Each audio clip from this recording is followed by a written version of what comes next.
Welcome to Mishnah, studying Masechet Sanhedrin Perek Zayin Mishnah. Here, over here in this Mishnah, we're going to discuss one of the people who gets stoned, gets sikila, is someone who curses God, Hamgadif. So Hamgadif, hayab v'ad sheyifaresh Hashem. He's not hayab until he utters God's name.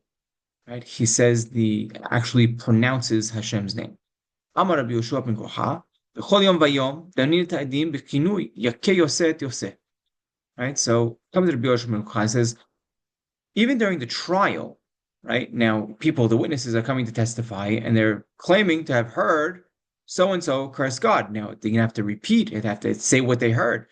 So during the entire trial, they speak in a nickname, right? Yakeh Yoseh Yoseh. He said that Yoseh, they're using Yoseh as a replacement for God's name. It's four letters. It also has a similar.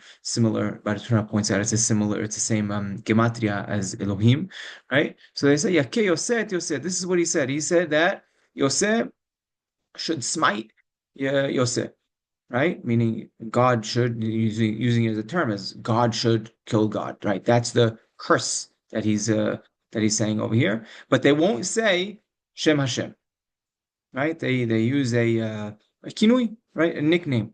Nigmar hadin. Once the din is over and they know what they're doing, they're going to put him to death. They're going to execute him. Lo hayu horgim bechinui. They wouldn't kill him, right? Without just by the whole trial of hearing the nickname.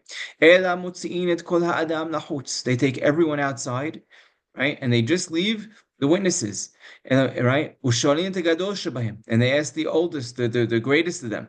Ve'omrim lo, Emor ma shamata beferush. Tell us exactly what you heard. Now he says, "V'hu omer." The judges get up over there. V'korim. They rip their clothing. They tear their clothing, and for hearing such a curse. V'lo me'achin. Right, and they don't fully stitch it back up. Rambam explains that they're not allowed to tailor it. Right, you can't actually tailor it together, but you could sew it up afterwards. Right, like loosely.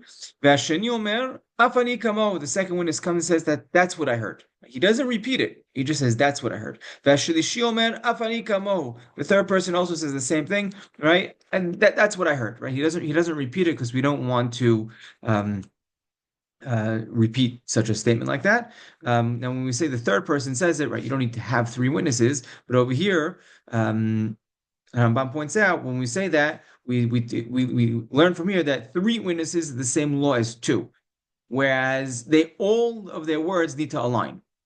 It would be enough to have two witnesses, but once there's a third, they all need to align up. Otherwise, the edut wouldn't count. And the words of Rabbi Yoshua ben Koha are correct. Halacha is like.